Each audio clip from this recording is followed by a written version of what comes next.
ये आप ही की परंपरा है। मैं तो दुनिया में जाकर के सिर्फ आपके पराक्रमों के गीत गाता हूं।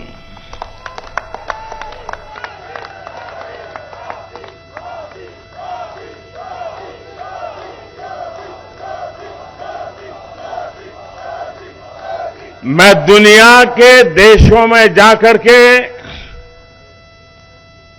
दुनिया के महापुरुषों को मिलकर के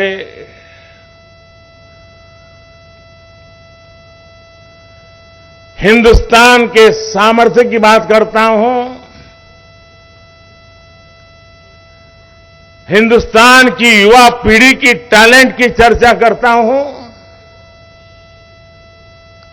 और अवसर मिलने पर भारत कैसे खिल उठता है, भारत के नौजवान कैसा पराक्रम करके दिखाते हैं, ये बात मैं दुनिया में जाकर के बताता हूं।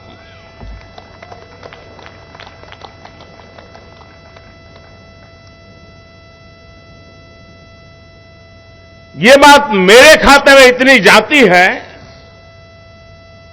कि ये बताते समय मैं संकोच नहीं करता हूं।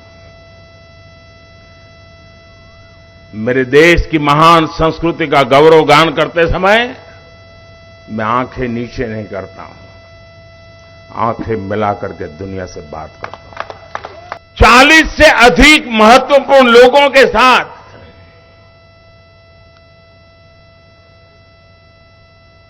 मिलने का अवसर मिला और एक बात जो शायद हिंदुस्तान में जिसकी चर्चा बहुत कम है, और क्यों कम है वो तो समय बताएगा।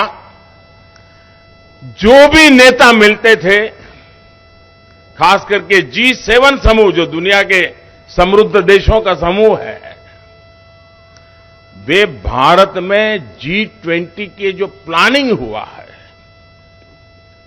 और उनके देश के लोग उन मीटिंगों में यहां आए हैं, वापस जाकर के उन्होंने वहां रिपोर्टिंग किया है।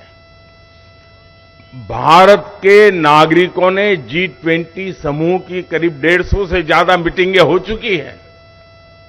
100 से अधिक हिंदुस्तान के अलग अलग कोने में मीटिंगें हुई हैं और दुनिया के 40-45 देशों के प्रतिनिधि उसमें आए हैं और उन्होंने जाकर के वहां जो बताया है, भारत के लोगों ने जिस प्रकार से उनका सम्मान किया, स्वागत किया, ये जो वहां बताया है, उसका इतना प्रभाव उन लोगों के मन पे है कि भारत की इस ताकत की पहचान हमें G20 समूहों की मीटिंग में गए हुए हमारे प्रतिनिधियों के माध्यम से मिली है। हम बहुत अभिभूत है। कौन हिंदुस्तानी होगा जिसको गर्व नहीं होगा दोस्तों। हिरोशिमा की धरती, जहां पर मानव संहार का भयानक घटना घटी थी, उस हिरोशिमा की धरती पर जब पूज्य बापू की प्रतिमा लगती है, शांति का विश्व को संदेश बड़े गर्व के साथ हम पहुंचा पाते हैं। जी, मेरे लिए गर्व की बात होती है कि जापान के प्रधानमंत्री जब भारत आए थे तो मैंने बोधि वृक्ष का एक सैंपल उनको दिया था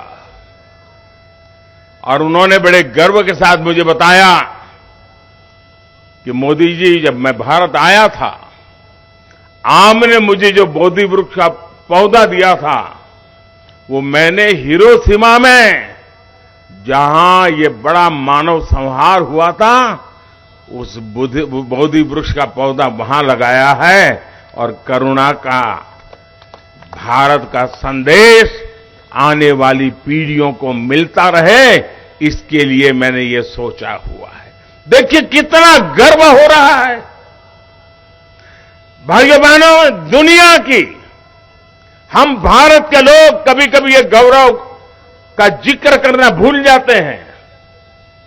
हम वो देश हैं जो दुनिया की सबसे पुरानी भाषा, मानव इतिहास की सबसे पुरानी भाषा तमिल भाषा, ये हमारी अपनी भाषा है। हर हिंदुस्तानी की भाषा है। ये दुनिया की सबसे पुरानी भाषा होने का गर्व है। और जब मैं पीएनजी में वहां के गवर्नर, जिनके पूर्वज भारतीय हैं, उन्होंने तमिल भाषा का महान ग्रंथ तिरुकुरल का पीएनजी की भाषा में भाषांतर किया और उसका लोकार्पण करने का मुझे सौभाग्य मिला। आप कल्पना कर सकते हैं कि हिंदुस्तान की इस महान विरासत को आज दुनिया कैसे पूजने लगी है।